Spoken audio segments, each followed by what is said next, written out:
Pues vamos a empezar, que ha sido un largo viaje hasta aquí, hasta el Centro Tecnológico, el Parque Tecnológico de Valdemín-Gómez, que está casi a 20 kilómetros de Madrid. Como sabéis, aquí tratamos todas las basuras no voy a llamarlo, voy a olvidarme de esa palabra, todos los residuos domiciliarios del Ayuntamiento de Madrid, los que se producen normalmente en nuestras casas y comercios, y está, pues como veis, bastante alejado de Madrid. Nadie quiere en su patio trasero, como dicen los ingleses, estas instalaciones, porque huelen, porque producen mucho ruido, etcétera, y por eso están aquí un poco a desmano.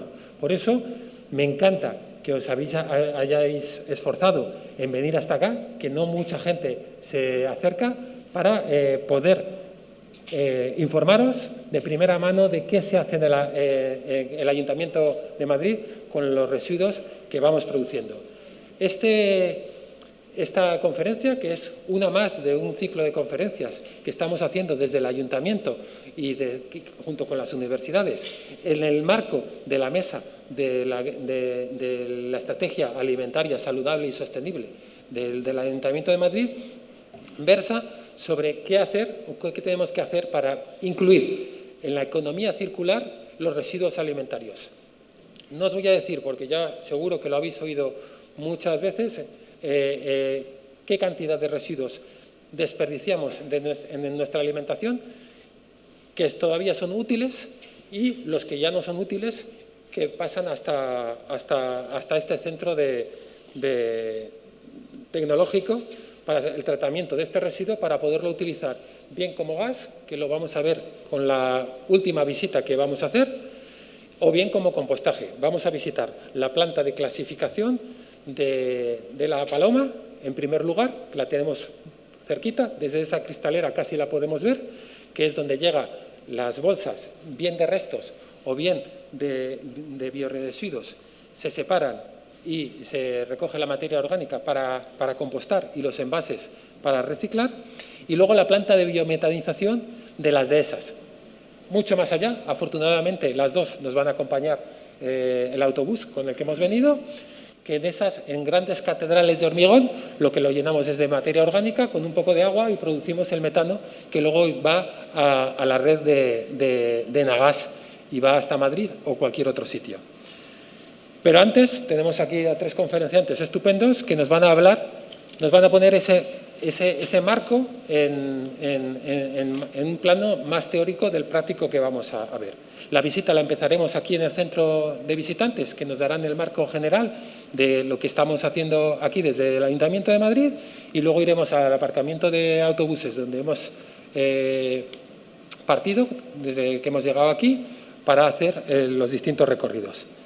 En primer lugar, nos van a hablar de la gestión sostenible y economía circular aplicada a la gestión de los residuos de alimentos, la digestión anaerobia y compostaje, el profesor Rubén Miranda Carreño, Departamento de Ingeniería Química y de los Materiales de la Facultad de Ciencias Químicas de la Complutense, y que también es miembro del Grupo Investigador de Desarrollo de Procesos y Productos de Bajo Impacto Ambiental.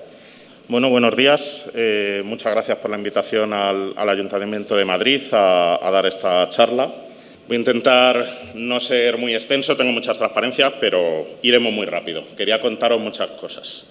Lo primero, os quería hablar de la Agenda 2030 y lo que es el desperdicio de alimentos, que yo creo que en una jornada de alimentación saludable y sostenible es pertinente.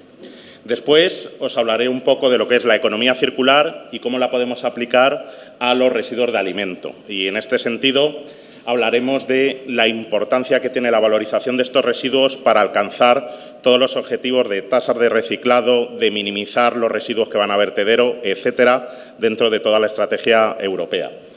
Finalmente, hablaremos de las dos técnicas más habitualmente utilizadas para la valorización de estos residuos de alimentos, que son el compostaje, un tratamiento aerobio, y la digestión anaerobia, que es otro tratamiento biológico, pero en ausencia de oxígeno. Bien, creo que ya todo el mundo conoce lo que es la Agenda 2030, los Objetivos de Desarrollo Sostenible. En muy resumido, podríamos decir que es un plan de acción para intentar crear un planeta más justo, más sostenible, más igualitario y protegiendo al medio ambiente. Es algo que, obviamente, todo el mundo quiere. De hecho, el eslogan de la ONU son 17 objetivos para transformar un mundo y conseguir un mundo mejor. Bien, dentro de estos 17 objetivos hay uno que es muy pertinente, que es la producción y consumo responsable. Tenemos que tener en cuenta que todo el progreso económico y social que hemos obtenido a lo largo de los últimos décadas, ya casi siglos, se ha basado en un consumo de recursos exagerado, un consumo de recursos que no es sostenible porque el planeta no es capaz de regenerar esos recursos para que podamos seguir creciendo, mejorando nuestra calidad de vida y, sobre todo, teniendo en cuenta que cada vez el crecimiento de la población es más importante. Se habla de llegar a 9.000 millones de personas en 2050. ¿Qué es el consumo y la producción responsable? Hacer más y mejor con menos. Evitar la degradación medioambiental, aumentar la eficacia en la utilización de recursos y promover estilos de vida sostenibles, ¿vale? Además, este consumo y producción sostenible también va a contribuir decididamente tanto a la mitigación de la pobreza como a la transición hacia una economía más verde, una bioeconomía. El ODS 12 hace un especial hincapié en todo el tema de los alimentos. Si bien los impactos ambientales más graves de los alimentos se producen en la producción, en la agricultura, procesado de alimentos, etcétera, también es muy importante lo que hacemos nosotros en nuestras casas.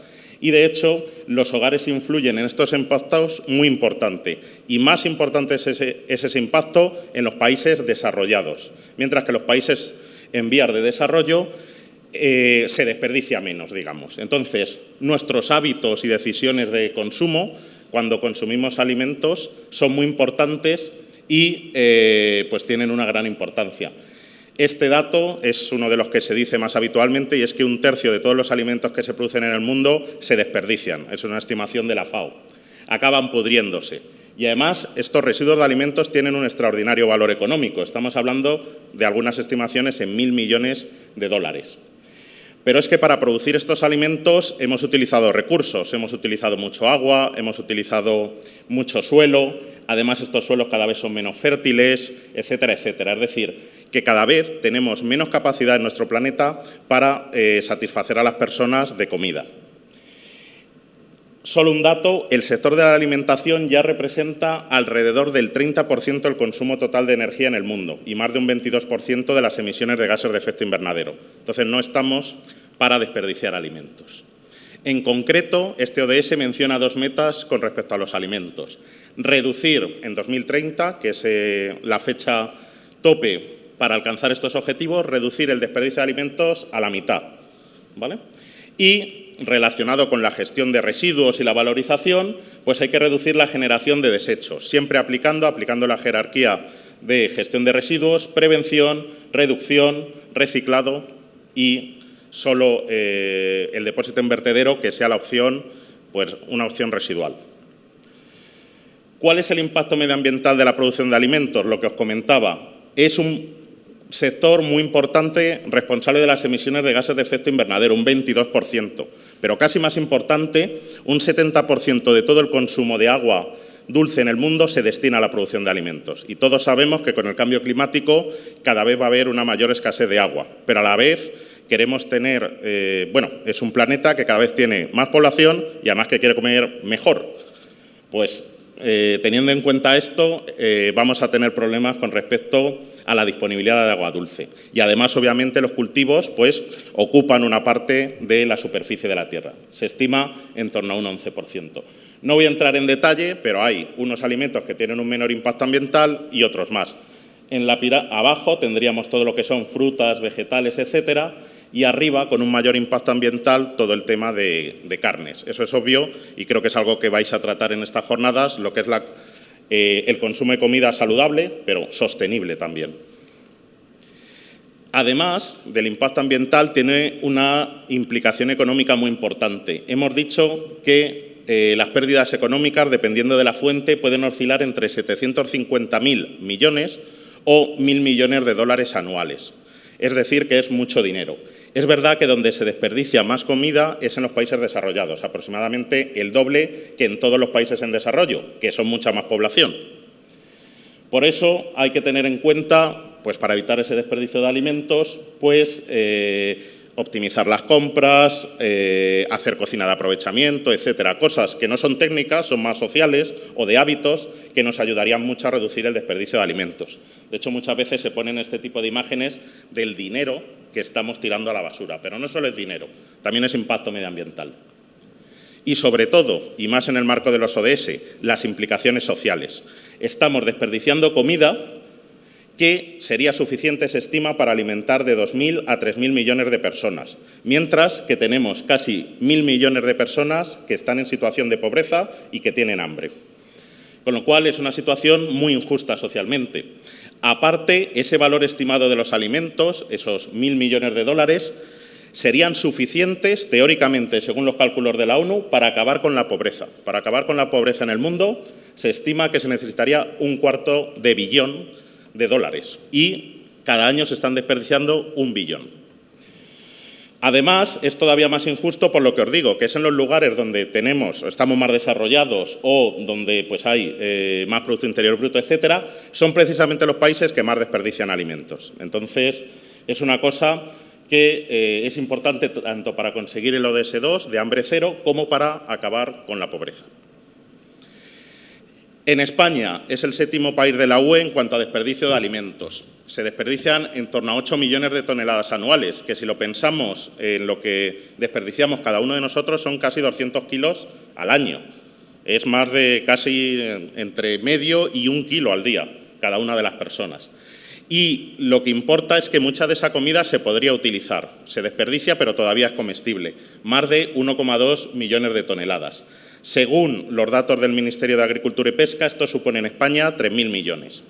Esta es una gráfica para señalarlos que los países, digamos, con mayor Producto Interior Bruto, más desarrollados, etcétera, pueden llegar a desperdiciar 4, 5 o 6 veces más comida que otros países con menos recursos. Y eso que estamos hablando de países teóricamente desarrollados. Cuando vamos a países en vías de desarrollo, obviamente estos son valores son muy inferiores, pero solo fijaros, en España se desperdicia como 5 veces menos que en Estados Unidos. O sea que nosotros tenemos un problema, pero ellos también. Bien, la segunda parte de la presentación voy a hablar sobre la economía circular aplicada a los residuos de alimentos. La economía circular lo que trata es un concepto económico muy relacionado con la sostenibilidad, que lo que pretende es que todos los flujos que se ponen en el mercado, los productos, los materiales y los recursos con los que se han fabricado, estén el mayor tiempo posible en el ciclo productivo. No es otra cosa más que reducir, la jerarquía de gestión de residuos, reducir, reutilizar y reciclar para que haya la menor cantidad de residuos posible. Todas esas materias que ha costado extraerlas, esos productos ha costado procesarlos, pues que sigan el mayor tiempo posible en el ciclo. Antes estábamos en una economía lineal de extraer, producir y usar y tirar. Y la mayor parte de los residuos acababan en el vertedero. Desde hace muchas décadas estamos intentando llegar a conseguir una economía circular, en el que tenemos unas materias primas. Fijaros que las diseñamos mejor los productos, porque muchas veces para conseguir que un producto sea reciclable, valorizable, etcétera, hay que tomar decisiones en el diseño. El ecodiseño de los productos es muy importante. Evitar, por ejemplo, multimateriales, ese tipo de cosas. Cosas que puedan durar y que cuando ya no cumplan su función se puedan reciclar fácilmente. Después hacemos un proceso productivo, obviamente con el menor consumo de agua y energía posible. Distribuimos, los consumidores lo utilizan, pero cuando lo utilicen, si pueden, que no lo tiren, que lo reutilicen o que lo reparen. Supongo que sabréis todo el tema de la obsolescencia programada y demás. Después, cuando ya no se puede reutilizar o reparar, pues obviamente hay que recogerlo de la forma más separada posible y reciclarlo, de tal manera que esas materias primas vuelven de nuevo al proceso productivo. No es más que eso. La implantación de la economía circular tiene gran importancia, obviamente, por temas medioambientales, pero también económicos. Hay muchos ejemplos de empresas que han conseguido mayores beneficios aplicando estas estrategias de economía circular, reciclando, valorizando, etcétera. Ya sea porque aprovechan más sus recursos y entonces no necesitan comprar más materias primas, no necesitan más recursos de agua, energía.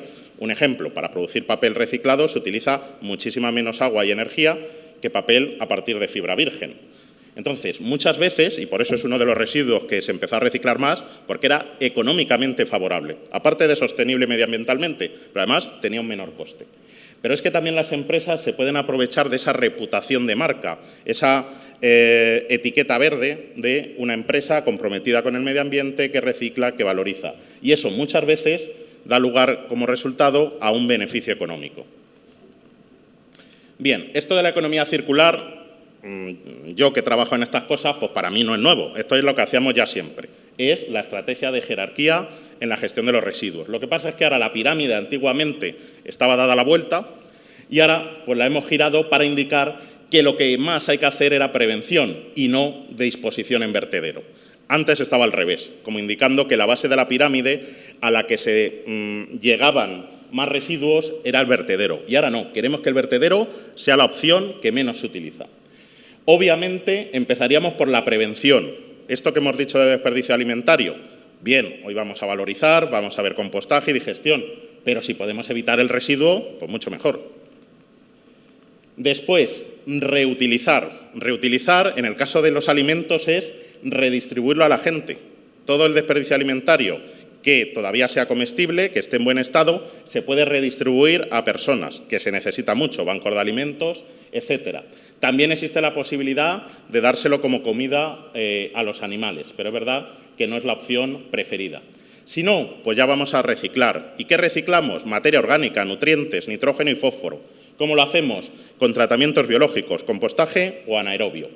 Después iría como una opción menos favorable la incineración de residuos. Siempre es una opción menos buena que el reciclado, ¿vale? Porque no reintroduces esos materiales otra vez en el ciclo productivo. Entonces, se evita en la medida de lo posible, pero es obvio que hay algunos ciertos tipos de residuos que hay que incinerarlos, porque de otra manera acabarían en el vertedero, que ahí sí que es la peor opción. Al menos en la incineración recuperamos algo de energía, no llenamos estos vertederos, etcétera. ¿Vale? Y luego estaría el vertedero. Lo que os quería decir es que aunque hoy nos vamos a centrar en el reciclado, no olvidemos nunca la prevención y la reutilización. Evitemos los desperdicios alimentarios y si los tenemos, pues ayudemos a gente que lo necesita. Eso sería lo importante. Bien, aplicado a los residuos de alimentos, esta es una figura del Miteco, pues básicamente lo que vamos a ver hoy. Compramos alimentos, los consumimos, separamos en origen los restos orgánicos. Si una idea tiene que quedar clara, es que si no se hace esa gestión separada, luego es muy difícil valorizarlo. Por eso, cada vez tenemos estos contenedores específicos, cada vez más frecuentemente en las ciudades, para hacer recogida selectiva. Si lo tiramos todo al cubo de resto, aunque luego intentemos,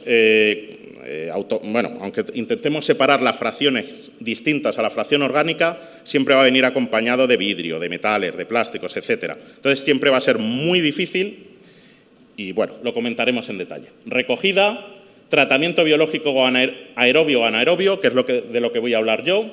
Después vamos a generar un compost, que puede ser un fertilizante, una enmienda de suelos, un poco dependiendo de la calidad. Lo aplicamos en el suelo y, si os fijáis, a partir de esta aplicación volvemos a cultivar alimentos y demás, de tal manera que cerramos el ciclo. La tercera presentación va a hablar de esto, de cómo podemos hacer autocompostaje en nuestra propia casa, el reciclado doméstico. Esta es una figura un poquito más completa de la Agencia Medioambiental Europea, pero vamos, se trata de lo mismo. Producción, consumo, recogida selectiva, producción de biogás en el caso de digestión anaerobia y de compostaje y de compost en el caso de compostaje, volvemos a producir alimentos y de esta manera cerramos el ciclo. Bien, los dos tratamientos que vamos a ver, que son los más importantes, son tratamientos biológicos. Es decir, usamos microorganismos, ¿para qué? Para reducir el volumen del residuo. Esto, sobre todo, tiene mucha importancia si luego con ese residuo fuéramos ahí al vertedero. Pero como no queremos llevarlo a vertedero, sino que queremos producir un compost que se utilice en agricultura, ahora mismo no es tan importante la reducción de volumen. Nos gustaría tener más compost. Pero antiguamente estos tratamientos se podían utilizar como pretratamiento para luego llevarlo a vertedero. Entonces era muy importante reducir el volumen. Estabilización. Estabilización significa que el residuo no huela, que no se pudra. Es decir, inertizarlo de alguna manera, ¿vale? Destruir organismos patógenos, obviamente. Dependiendo de la temperatura del proceso, podemos higienizar el compost. Y en el caso de la digestión anaerobia, aparte del compost, de ese fertilizante, ese reciclado de materia orgánica, podemos producir biogás, que lo podemos aprovechar energéticamente. El producto final del tratamiento biológico va a ser un residuo que se puede utilizar en agricultura como fertilizante o como enmienda orgánica. Fijaros lo que os decía de la recogida selectiva de residuos. Es un prerequisito, que es lo que tiene que quedar claro, para poder utilizarse en economía circular. En este sentido, la Directiva Marco de Residuos ha instado a todos los Estados miembros a que adopten medidas dirigidas a la recogida separada, porque si no es de esa manera, no podremos conseguir alcanzar los objetivos de reciclado. Esta es la situación en Europa, 2017. Aproximadamente el 50% de todos los biorresiduos que se generan en Europa se recogen separadamente, con lo cual, más o menos, podremos reciclarlos. ¿Dónde está España? Pues en el sitio que no queremos, con Grecia, Bosnia, Chipre, Turquía, Portugal, Rumanía. Esto nos pasa mucho. Estábamos en 2007 solo recogiendo separadamente un 10% los biorresiduos. Si no hay recogida separada, vamos a tener una calidad pobrísima del compost, no va a valer para casi nada, lo vamos a tener que vender a bajo precio o incluso regalarlo, y además lo que es la producción de biogás con digestión anaerobia va a ser súper difícil. Bien, estamos en un escenario, ahora mismo en 2018, la media europea es que casi un 60% de los residuos se lleva a vertedero o se lleva a cabo una incineración, y todavía solo un 40% de los residuos se recicla o se composta. Sin embargo, la Directiva Marco de Residuos nos exige que lleguemos a un reciclaje del 65% de los residuos urbanos, pero es que además la Directiva de Depósito de Residuos en Vertedero pretende que en 2035 solo un 10% del total de residuos urbanos generados acabe en vertedero. Entonces hay que reducir vertedero y hay que reciclar. ¿Cuál es una de las soluciones? Reciclar biorresiduos, porque aproximadamente el 35-40% en peso de las residuos urbanos que generamos son biorresiduos. En este contexto, lo que os digo, esto va a ser clave, y por eso es por lo que todas las ciudades, Madrid por ejemplo, están cada vez apostando más por esta recogida separada de biorresiduos y por reciclar los biorresiduos. Si no, nunca llegaríamos a estos objetivos, ¿vale? Bien, aunque el compostaje y la digestión anaerobia son las técnicas más utilizadas, también os puedo decir, porque además vais a tener una charla, Vicky Santos ahora os hablará, de otra manera de valorizar residuos de alimentos, pero esta no es tan fácil de aplicar, ¿vale? Hay algunos residuos específicos por cantidad o porque tienen una naturaleza similar, porque la fracción orgánica que llega aquí a Valdemingómez es heterogénea. Es muy difícil hacer otra cosa que no sea compostaje o digestión anaerobia. Pero si estamos en la industria agroalimentaria, en el que tenemos un residuo muy especial, podemos intentar aplicar técnicas de extracción y biotecnológicas, aplicar el concepto de bioeconomía y biorefinería para extraer productos de alto valor añadido. Entonces ya no solo producimos compost, que tiene su valor, sino que podríamos obtener antioxidantes, nutracéuticos, un montón de cosas que tienen mucho mayor valor añadido, y una vez que se extraen, incluso se pueden producir combustibles, biopolímeros, etcétera. Una vez extraídos, pues luego ese biorresiduo, pues sí, lo destinaríamos a digestión anaerobia o compostaje, pero si antes podemos extraer compuestos valiosos, pues vamos a mejorar la economía de este proceso. Va a haber una charla específica sobre ello. Y ahora ya dicho esto, empiezo a hablar de lo mío. Compostaje. Muy sencillo. El compostaje no es más que una transformación de la materia orgánica en condiciones aerobias, facilitando lo que ocurriría en la naturaleza. Lo que pasa es que lo vamos a hacer de una manera controlada, intentando evitar la formación de olores y mejorando al máximo posible la calidad de ese compost para precisamente darle una salida. El compost luego lo utilizaremos como enmienda, sustrato fertilizante, y tendremos que cumplir con una serie de requisitos por legislación. Básicamente, los residuos orgánicos, que van a tener pues, una gran cantidad de materia orgánica, pero también minerales, agua y microorganismos de forma natural, ya cuando los echáis a la basura, a los pocos días pues, crece de todo. Pues el compostaje lo que vamos a hacer es favorecer las condiciones en las que se produce el proceso de degradación aerobia. Lo que va a ocurrir es una degradación de la materia orgánica, para ello es una oxidación, necesitamos aire, y luego lo que vamos a generar es CO2 y agua, es como una combustión, pero es una oxidación, ¿vale? Alimentando aire se obtiene CO2 y agua, transformamos parte de esa materia orgánica y por tanto pues ya no va a oler tanto, ya no va a pudrirse, etcétera. Como es una reacción exotérmica, se va a generar calor.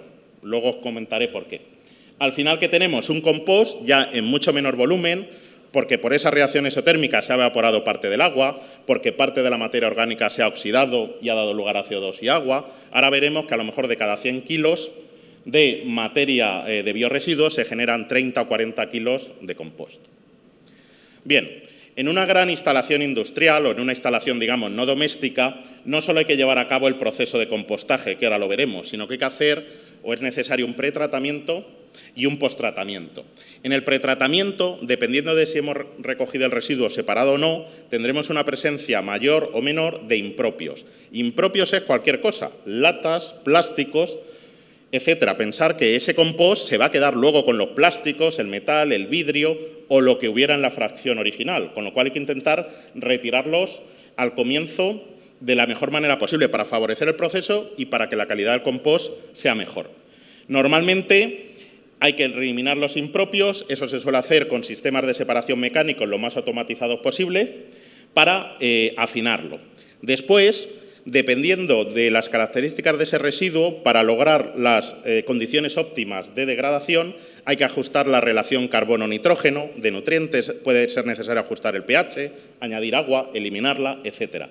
Todo ese proceso de eliminación de impropios y ajuste es muy habitual que los biorresiduos orgánicos se mezclen con restos de poda, vegetales, etcétera, para ajustar precisamente esa ratio carbono-nitrógeno.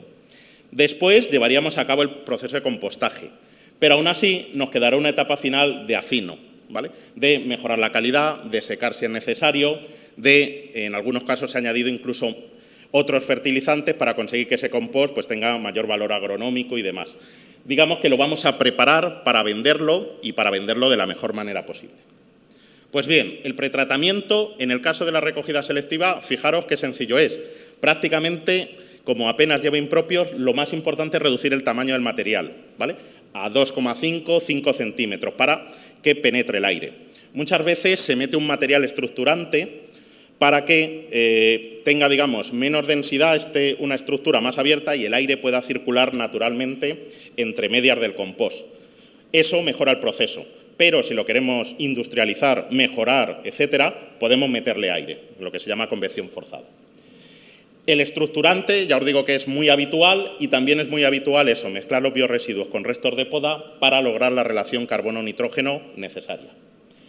¿En qué consiste la descomposición o fermentación? Pues en una serie de etapas, una fase mesófila, es decir, temperaturas moderadas, 35-40 grados, termófila, que puede llegar esa pila de compost hasta 65 o 70 grados de forma natural, por las reacciones de oxidación de la materia orgánica, y luego una fase de descomposición. En la primera son los microorganismos mesófilos los que empiezan a degradar la materia más fácilmente biodegradable, de cadena más corta, más fácil de digerir por los microorganismos, aumenta la temperatura desde la temperatura inicial hasta 35-40 grados y se produce una pequeña disminución del pH, una acidificación. Después, a medida que se van dando esas reacciones, aumenta la temperatura. Entonces, empiezan a prevalecer los microorganismos que son termófilos.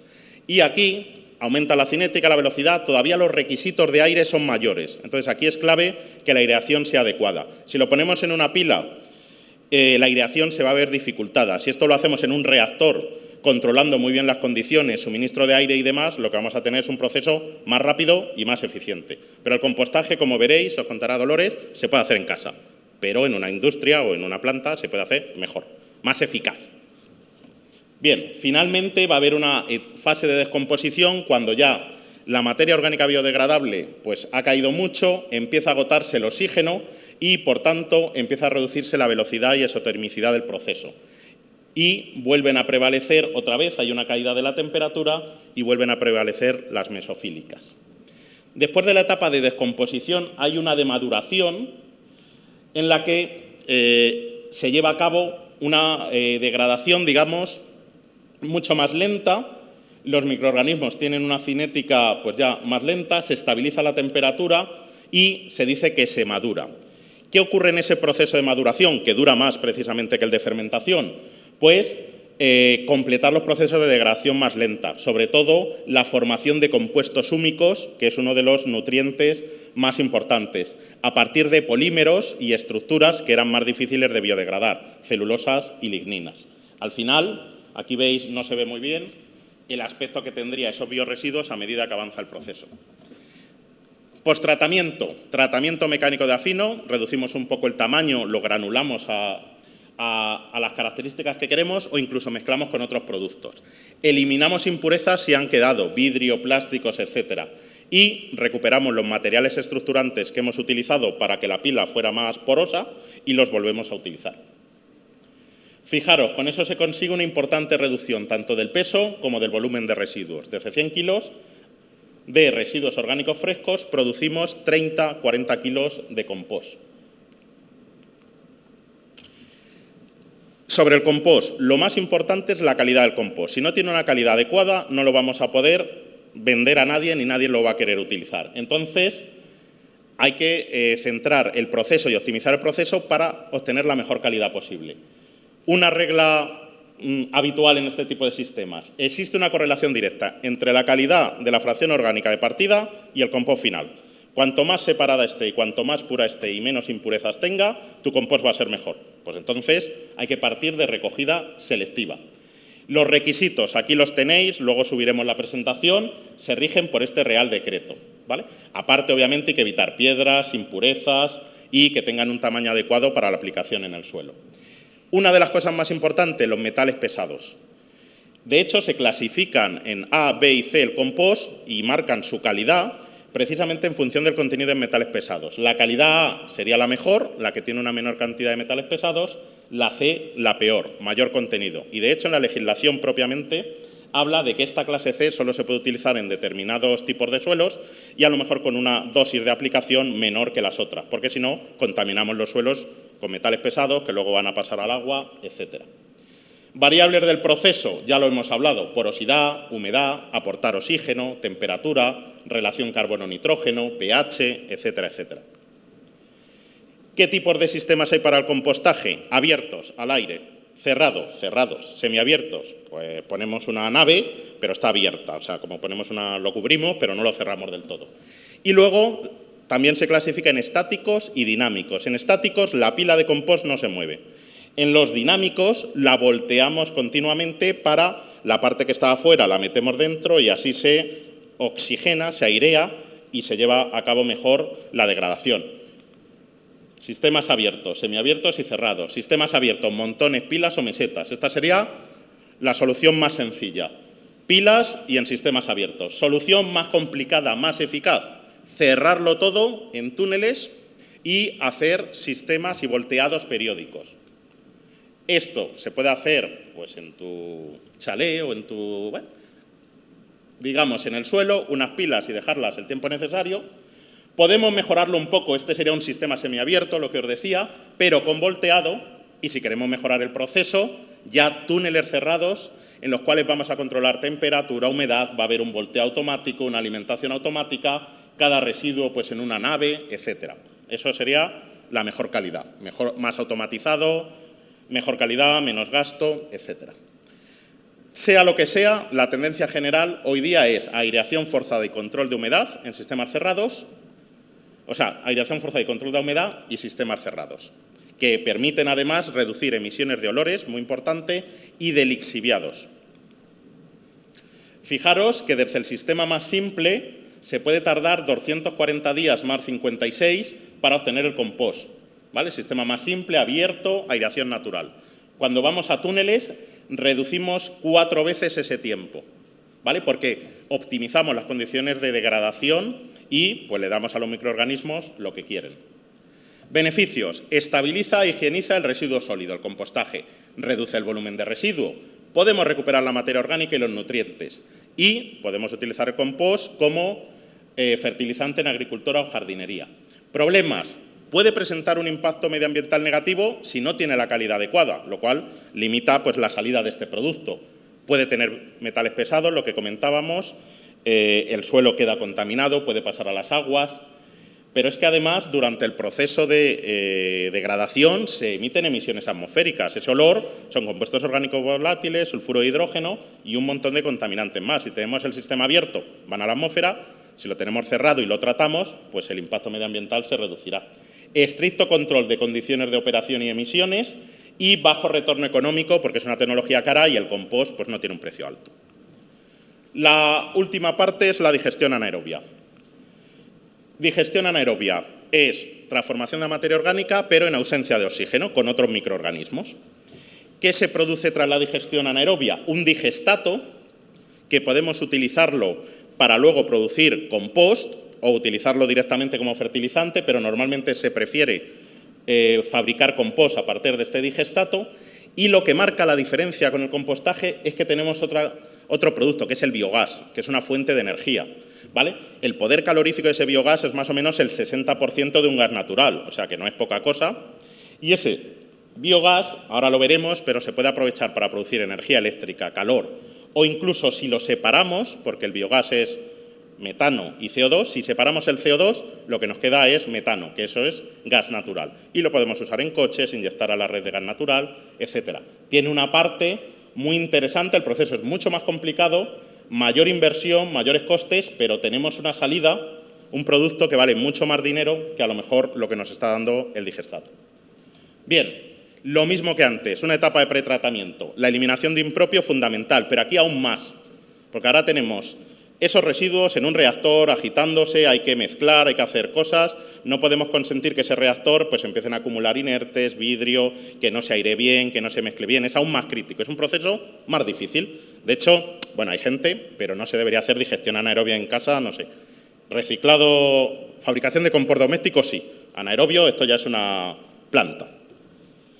Materia orgánica biodegradable, para que sea accesible, trituración, hasta unos 7 centímetros. Y luego, como igual que antes, dependiendo del sistema, si es seco la digestión o húmeda, pues a veces hay que diluirlo con agua para que se mezcle mejor, los microorganismos entren en contacto mejor, etcétera. Y lo mismo que el compostaje, relación carbono-nitrógeno.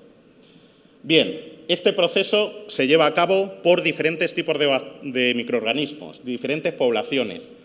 Y en cada una de las 4 etapas, hidrólisis, acidogénesis, acetogénesis y metagénesis, pues son prevalentes una clase de estos microorganismos.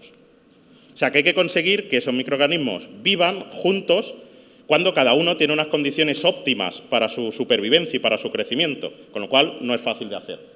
Primera etapa, os lo digo muy rápido, lo que vamos a hacer es transformar los materiales orgánicos complejos en simples.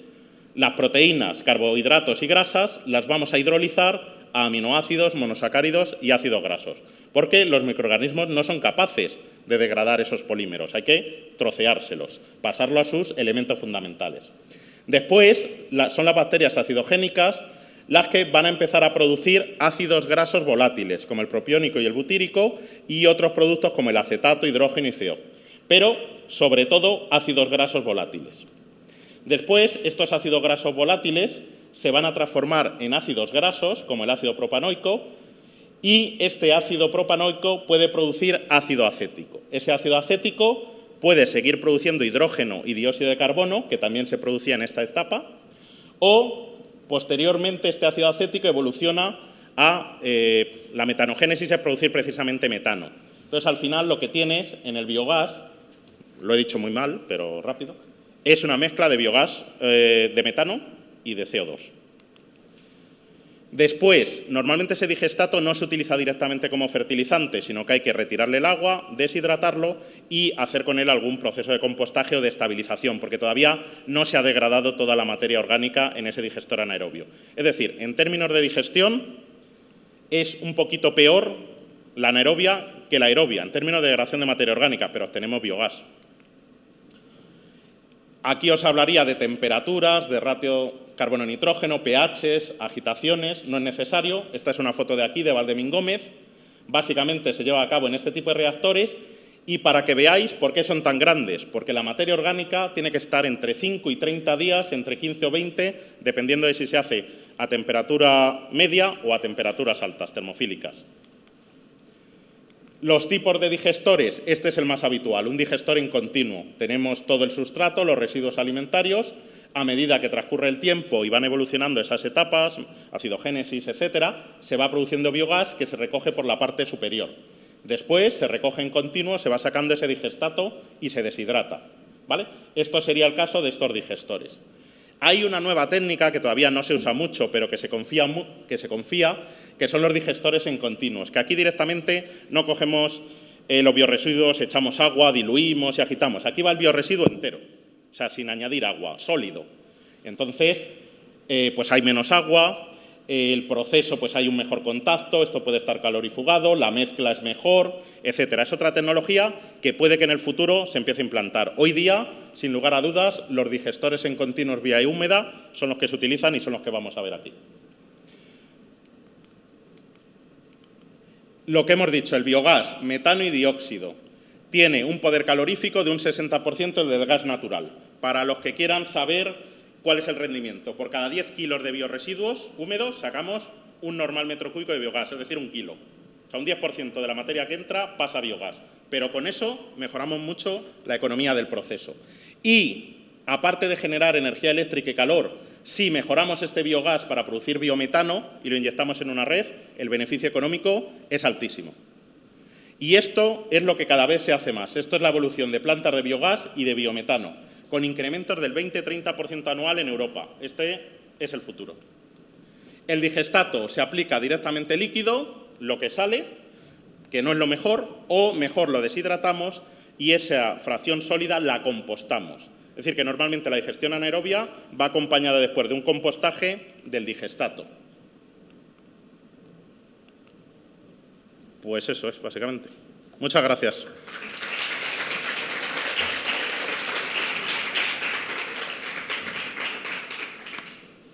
Pues ahora vamos a pasar a la siguiente ponencia, que es valorización de los residuos agroalimentarios para producir compuestos de alto valor añadido, que nos lo va a dar la profesora Victoria Santos Mazorra, del Departamento de Ingeniería Química y de los Materiales de la Facultad de Ciencias Químicas de la Universidad Complutense.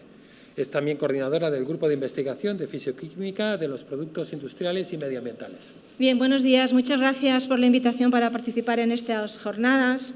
Yo voy a hablar sobre la valorización más compleja, la de los residuos agroalimentarios para producir compuestos de valor añadido. Voy a tocar 4 puntos. Primero, una introducción para dar a conocer esos conceptos que ya ha tratado Rubén de bioeconomía y biorefinería. Después vamos a ver el interés industrial que pueden tener los residuos agroalimentarios, qué compuestos de valor añadido podemos obtener y acabo con unas breves conclusiones. Bien, todos sabemos que ahora mismo estamos empleando los recursos fósiles para obtener compuestos, materiales, energía, combustibles y que todo ello es un material que va a finalizar, ¿no? que es perecedero y que hace también que esa pequeña ya cantidad, ¿no? de petróleo que puede ir quedando haga que aumenta el precio.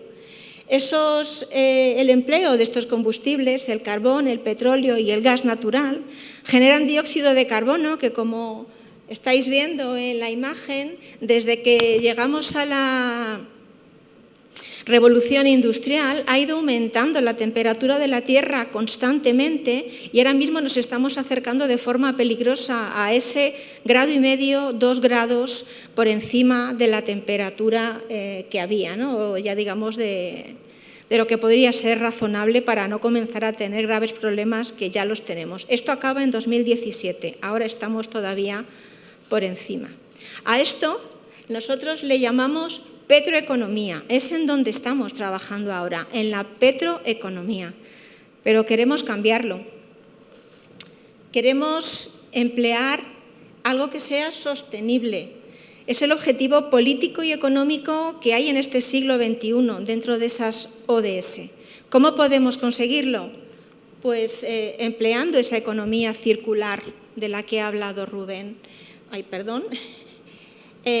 Tratando de cerrar el ciclo de vida de los materiales, tanto de los productos, de las materias primas, del agua, de la energía, y qué mejor que cambiar la materia prima del petróleo a la materia bio, a la que generamos, a la biomasa que llamamos los técnicos. Es decir, transformar la petroeconomía en bioeconomía. Esa bioeconomía tiene entonces como objetivo emplear transformaciones físicas, químicas y biológicas o biotecnológicas para emplear esa materia prima que debe tener como requisito que no se emplee para alimentación humana o animal. Eso es un requisito fundamental y además que empleemos procedimientos respetuosos con el medio ambiente. Bien, esta bioeconomía ya se está desarrollando de forma de desarrollo de leyes a niveles europeos. Ya en enero de 2013 la Comisión Europea hizo un dictamen en el que planteaba ya que tenían que desarrollar una bioeconomía para Europa. En el año 2015 también volvieron a plantear esa bioeconomía, ya teniendo en cuenta el empleo de los residuos. Posteriormente, en febrero de 2016, de nuevo, hubo una resolución del Parlamento Europeo en el que ya plantearon que el objetivo era que en Europa fuéramos hacia una bioeconomía. Y ya en España, en el Ministerio de Agricultura, de Alimentación y Medio Ambiente y también en la Secretaría de Estado de Desarrollo, Investigación e Innovación, puesto que para poderlo llevar a cabo necesitan que investiguemos sobre esto, ya en marzo de 2016 también se planteó una estrategia española de bioeconomía hacia el año 2030. Bien, si queremos construir ese edificio de la bioeconomía, necesitamos tener unos cimientos sólidos y esos cimientos son nuestra materia prima. Esa materia prima es la materia prima biogenerada y, como hemos dicho, tiene que ser materia orgánica que no se destine ni a consumo humano ni animal, que no sean alimentos. Con ella queremos desarrollar procesos que sean sostenibles, que sean respetuosos con el medio ambiente para conseguir la obtención de esos combustibles, de esa energía, de esos materiales o de esos productos químicos específicos que ahora obtenemos del petróleo. Bien, pues los pilares de nuestro edificio tendrán entonces que ser esos mismos compuestos a los que le ponemos el prefijo bio. Tendremos bioenergía, biomateriales y materiales, productos químicos biogenerados. Todo ello llevándolo a cabo mediante esas transformaciones físicas, químicas o bioquímicas, biotecnológicas, según plantea la bioeconomía. Esos tres conceptos, que los procesos sean respetuosos, que sean de esos tres tipos y que desde luego empleemos materia orgánica que no sea para consumo alimentario, son los pilares de lo que definimos como biorefinería. Así que tiene que ser la biorefinería la que soporte el peso de esos pilares para poder llegar a esa bioeconomía. ¿Qué ventajas tiene entonces? Bien, podremos conseguir productos de todo tipo renovables. Los recursos serán muy abundantes porque la biomasa se está generando de forma constante en el medio ambiente. Serán procesos muchas veces neutros en producción de dióxido de carbono y de gases de efecto invernadero. Además, serán amigables con el medio ambiente. Producirán muy poco dióxido de azufre o óxidos de azufre en general y también óxidos de nitrógeno, que son grandes contaminantes. Normalmente obtendremos productos biodegradables y los procesos tienen que ser sostenibles, es un requisito indispensable y normalmente, obviamente, tenemos que hacer procesos de producción seguros en todos los aspectos. Bien, las biorefinerías ya existían. Desde hace mucho tiempo se está produciendo etanol. A partir de jugos azucarados se lleva a cabo la fermentación de esos jugos azucarados, completándolo con nutrientes, como ha comentado antes Rubén, lo que haga falta para que la relación carbono-nitrógeno sea la correcta. Y hay que introducir microorganismos, en este caso levadura de panadería. Y con ella generamos un líquido que tiene etanol en baja concentración, que no lo podemos usar bien. Así que tenemos que concentrarlo y eso lo hacemos destilando por una parte y hasta que llega el límite posible de la destilación, cuando ya no podemos concentrar más con la destilación, deshidratamos y llegamos al etanol del 99,5%.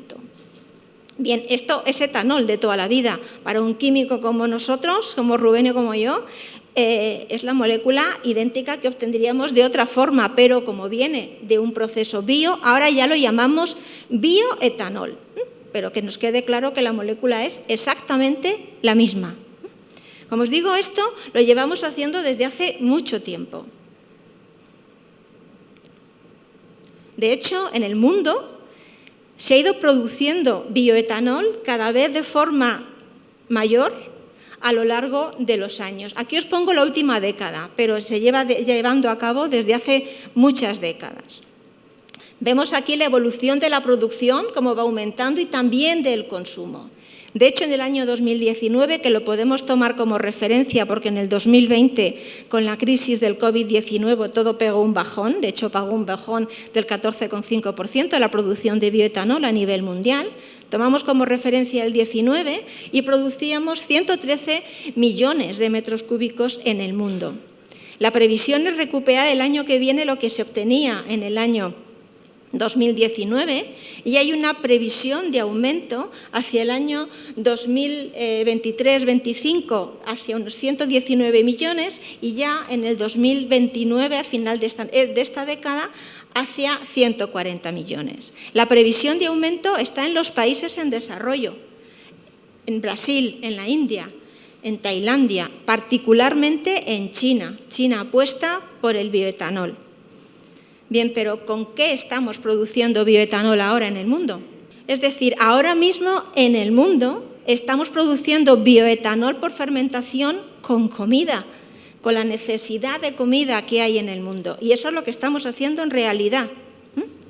Fijaos, bueno, aquí no aparece el porcentaje, recuerdo que este era un 11%, pues fijaos, es que es, no sé, un 70%, 60 y mucho por ciento a partir de maíz. Se hace en Estados Unidos, o sea, en países desarrollados, en Canadá, en Argentina y en ciertos países de la Unión Europea que producen etanol. También se hace a partir de caña de azúcar, allí más en Brasil, que tienen mucha caña de azúcar, pero también en otros países del Cono Sur. También en la Unión Europea empleamos este tipo de alimento. Luego, dentro del resto, pues aparecen también la remolacha azucarera, que también es comida. De hecho, de la producción mundial de caña de azúcar y de maíz, el porcentaje total de producción de esos alimentos en el mundo, entre el 15 y el 20% en función del año, se emplea para producir bioetanol y no para alimentar a la población. Así que parece que aquí hay que hacer algo.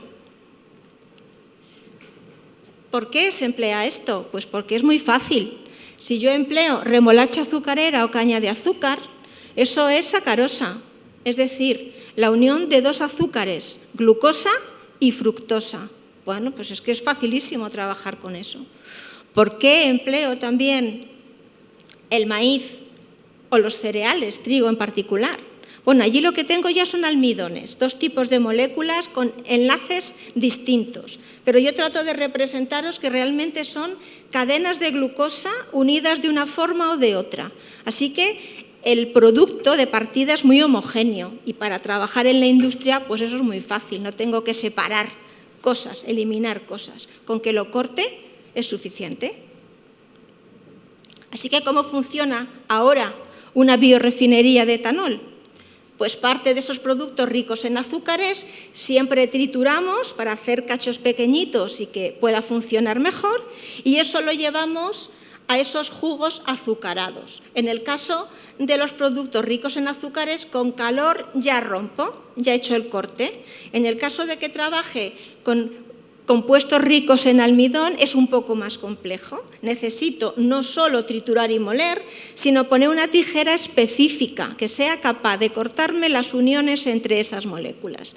Esos son enzimas, nuestras tijeras son enzimas y tenemos que emplear la tijera adecuada. En este caso tienen que ser amilasas y glucoamilasas. A partir de ahí obtengo ya esas moléculas de glucosa separadas, que son mis jugos y que meto en mi proceso de producción. ¿Por qué se hace esto entonces? Porque es muy fácil, es barato. Bien, desde luego tiene sus beneficios. Hace un impulso del desarrollo y la inversión en las zonas rurales y agrícolas. reduce la dependencia energética que tenemos países o zonas como Europa, de como sale ahora, ¿no? Todo esto que viene del gas de Argelia y de Rusia. Bueno, nos daría un poco más de independencia trabajar, crearía puestos de trabajo y mejora realmente el modo de vida local si hacemos que produzcan más y tengan más trabajo, ¿no? Pero tiene grandes problemas. Compite con el terreno por la alimentación, que es algo muy serio. Emplea gran cantidad de recursos, de agua, de fertilizantes, de terreno. Provoca que el precio de los alimentos a lo mejor pueda subir y además puede tener un posible efecto adverso en la biodiversidad si dedicamos muchos campos a un monocultivo. Bien, a esto, desde la ingeniería química, lo llamamos refinería de primera generación, que queremos dejar un poco guardada en el cajón. Bien, si nosotros a partir de esos cultivos obtenemos el alimento, cuando obtenemos ese alimento nos queda un desperdicio. Nos queda el resto, no nos comemos toda la planta. ¿Por qué no cambiamos el chip y tratamos de utilizar esa parte de la planta que no estamos comiéndonos? Bueno, ahora mismo eso se usa, no se tira, no tiramos nada. Pero lo estamos usando en alimentación animal, desde luego para compostar e incluso se incinera. Bien, ¿y qué tal si tratamos de hacer una biorefinería que llamemos de segunda generación a partir de esto? Tratar de conseguir esos biocombustibles, esos biomateriales y esos productos biobasados. Eso se hace a partir de esta otra biomasa que llamamos biomasa lignocelulosa y ahora os comento por qué. La idea entonces es partir ahora de este tipo de compuestos, llegar con ellos a esos jugos azucarados, que es lo que nos interesa, y ya hacer el proceso que hemos visto antes. ¿Qué ventajas tendría? No competiríamos con alimentos, tendríamos materia prima perfectamente disponible, el coste sería bajo. Tendríamos de nuevo seguridad energética, produciríamos el mismo producto, el mismo bioetanol, estaríamos mucho más cerca de objetivos medioambientales y de ODS y además no solo produciríamos el biocombustible, sino que nuestro objetivo es producir más cosas. Bien, lo llamamos materia prima lignocelulósica o biomasa lignocelulósica porque si entramos en sus tripas está formado de tres principales compuestos: la celulosa, la hemicelulosa y la lignina. La celulosa son las fibras, la hemicelulosa es como el pegamento entre las fibras y la lignina es lo que le recubre para dar consistencia y cuerpo. Ahora lo traducimos a la materia prima que nos interesa para una reacción. La celulosa, de nuevo, no es más que una estructura de glucosas, unidas de formas distintas a los almidones, pero es una estructura de glucosas. La hemicelulosa es más compleja, ya no me he atrevido a hacer el dibujo porque es muy variada, pero está compuesta de muchas cosas, de azúcares de tipo pentosa, ¿vale?, y de azúcares tipo hexosa. ¿De acuerdo? Es decir, tendríamos la glucosa, antes la he puesto como círculos, pero es hexosa, tendríamos manosa, tendríamos galactosa, arabinosa, silosa.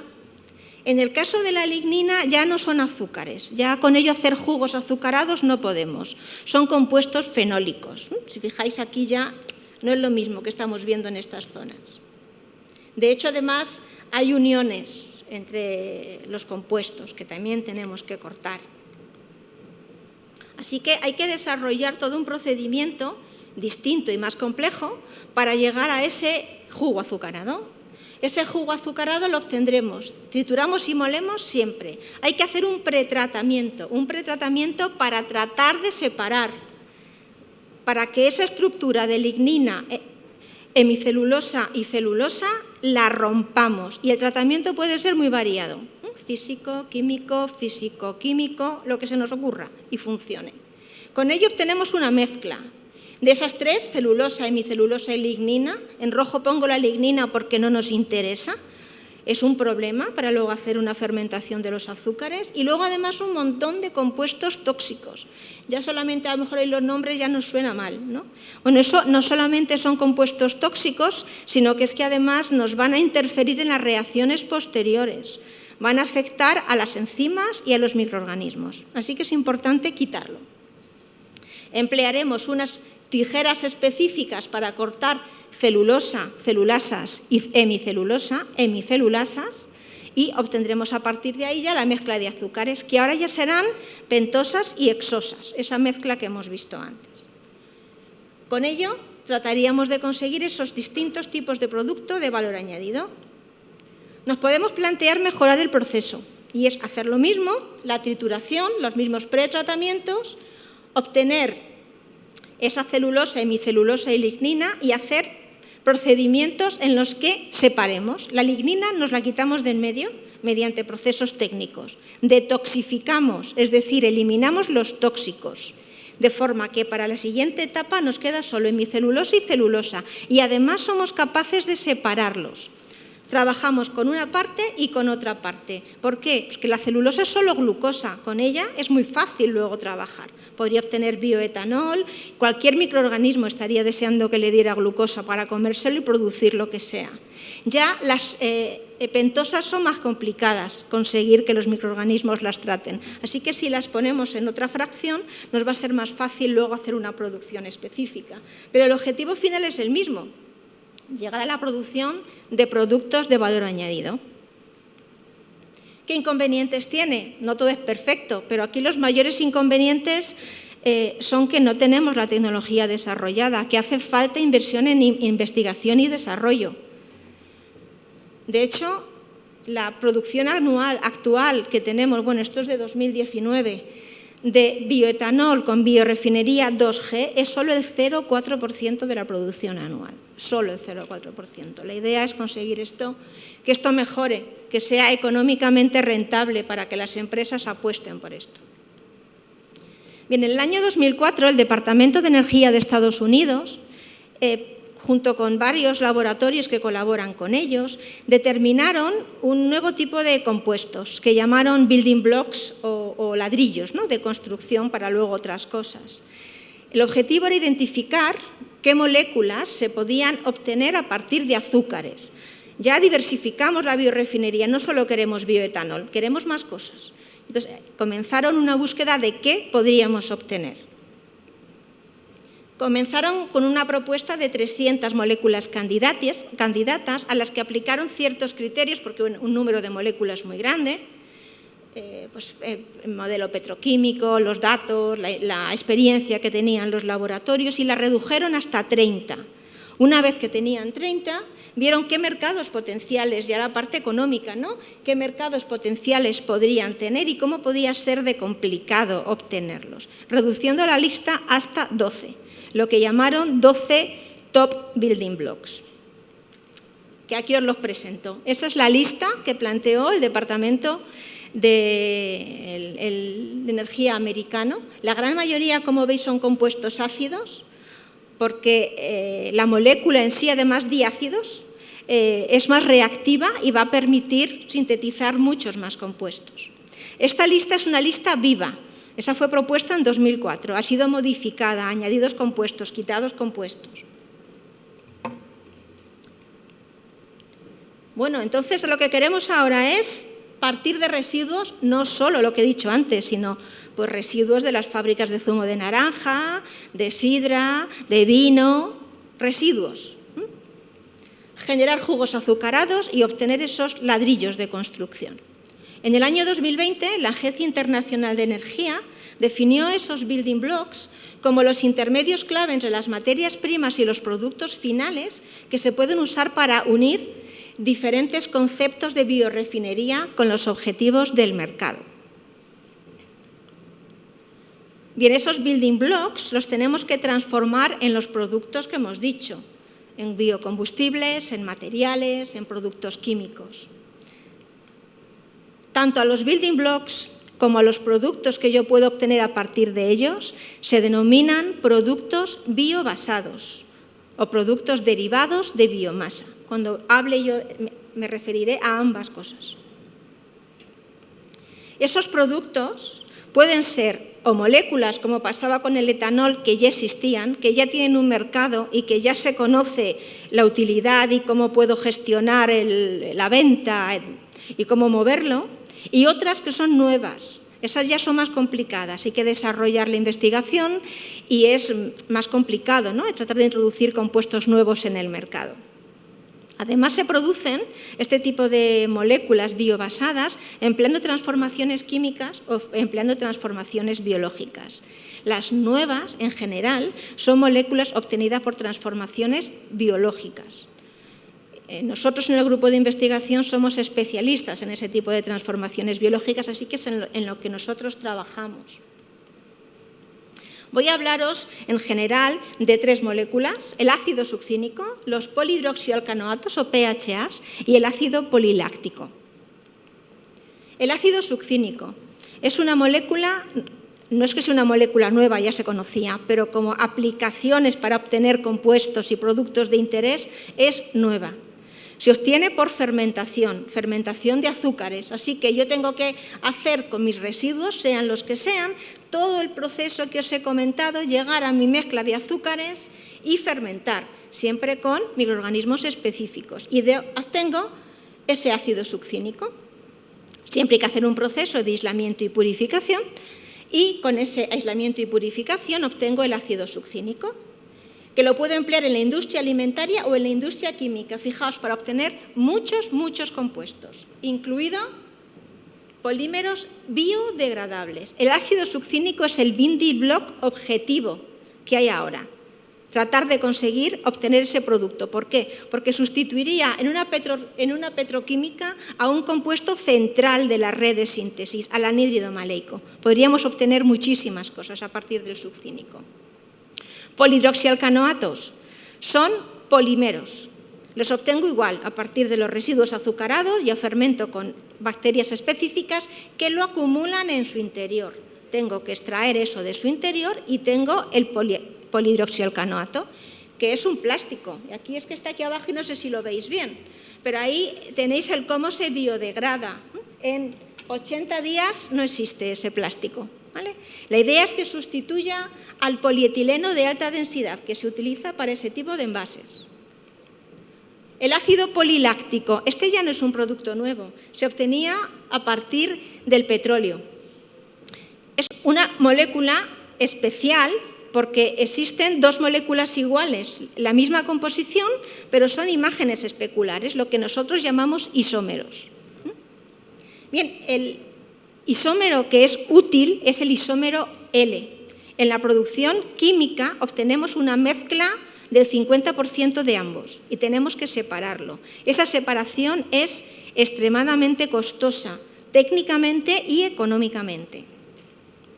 Así que el L lo podemos usar en la industria alimentaria y también en la industria farmacéutica con distintas aplicaciones, pero nosotros estábamos hablando del poliláctico. Lo podemos obtener a partir del ácido láctico. Obviamente, si es poliláctico es que junto muchas moléculas de láctico a un polímero. Ese polímero lo tengo que hacer, como he dicho, con isómeros puros. El que tenga que separarlo es tan caro que ya se producía en el año 1974, pero con una aplicación muy específica, porque era muy caro. Trata de sustituir el poliláctico al tereftalato de poliestileno, las típicas botellitas, y al corcho blanco, al poliestireno. Bien, si lo hacemos con una transformación biológica, igual, con los jugos fermentamos, somos capaces de obtener específicamente ese isómero L, solo, no hay que separarlo del otro. Con él podemos hacer la polimerización y obtener el plástico, el ácido poliláctico, es decir, transformación biológica seguida de transformación química. Y desde el año 1990, que ya se hacía esta producción, ha bajado mucho el precio y lo podemos usar en muchas cosas. Bien, para acabar os quería comentar cosas que hacemos en el grupo de investigación, muy brevemente. Trabajamos con residuos de todo tipo, de naranja, de viñedo, de manzana, de maíz, de trigo, de todo. Y empleamos siempre transformaciones biotecnológicas. Nosotros tenemos especialistas en transformaciones enzimáticas y microbianas. Así que combinamos todo. Ponemos la tijera y luego fermentamos. Bien, trabajamos, por ejemplo, con residuos de paja y de maíz para obtener esos residuos de celulosa, hemicelulosa y lignina. Esto es un proyecto financiado por el Gobierno español, por el Ministerio español, en el que trabajamos, además de nuestro grupo, el Centro de Investigaciones Biológicas Margarita Salas y también el INIA. Nosotros, como os he dicho, separamos la celulosa y con ello obtenemos isobutanol, no etanol. ¿Por qué? Porque el etanol hay que mezclarlo con gasolina y admite un porcentaje determinado, así que de todas maneras tenemos gasolina. El isobutanol podría sustituir a la gasolina, sería un biocombustible avanzado. Bien, es verdad que es un compuesto pues, que a un microorganismo no le gusta, tenemos que modificarlo genéticamente, ahí entra el Centro de Investigaciones Biológicas. Con las hemicelulosas pues, producimos el succínico, que es un target. Así que empleamos esas hemicelulosas para producir succínico. ¿Qué tiene además de ventaja producir succínico así? Fijaos lo que entra aquí. Es un sumidero de dióxido de carbono. Necesitamos introducir dióxido de carbono, además de residuos, para producir succínico. También trabajamos con cáscaras de naranja para producir ácido deláctico. En este caso es un proyecto europeo con organizaciones de distintos países, en el que queremos producir no el L, que ya se sabe, sino el D, que no se sabe. ¿Por qué? Porque para conseguir distintos tipos de plásticos, lo que tengo que hacer es mezclar diferentes proporciones de los dos isómeros de forma controlada. Así que tengo que saber producir también el D, y lo puedo hacer con un proceso biológico. Bien, aquí empleamos cáscaras de naranja y nos aparece un actor nuevo. Tenemos ahí hemicelulosas, lignina, celulosas, lo de siempre, pero aparece la pectina. La pectina, además de pentosas y hexosas, tiene gran cantidad de ácido galacturónico. Bien, en el proceso queremos hacerlo de siempre, moler, pretratar, tener los residuos, hacer el corte. En este caso obtenemos hexosas y pentosas. Empleamos bacterias lácticas, fermentamos y ácido láctico. Pero para hacer que el proceso sea más económico, en la separación aprovechamos los aceites esenciales. El limoneno es el olor a naranja, se usa para muchas cosas. También usamos la pectina, es un agente espesante y también se emplea como compuesto nutracéutico. También nosotros empleamos cáscaras de naranja y cáscaras de manzana, y esta es la última, para producir oligosacáridos. El proceso es el mismo, pero la tijera no hacemos que corte de una en una las moléculas, sino que deje grupitos, oligosacáridos. Eso tiene capacidad elicitora. ¿Qué es eso? Pues que activa la respuesta inmune de las plantas. Es como una vacuna para las plantas. Es decir, partimos de la planta y al final volvemos a la planta. Eso también es con un proyecto europeo que de hecho tuve ayer las reuniones finales del proyecto.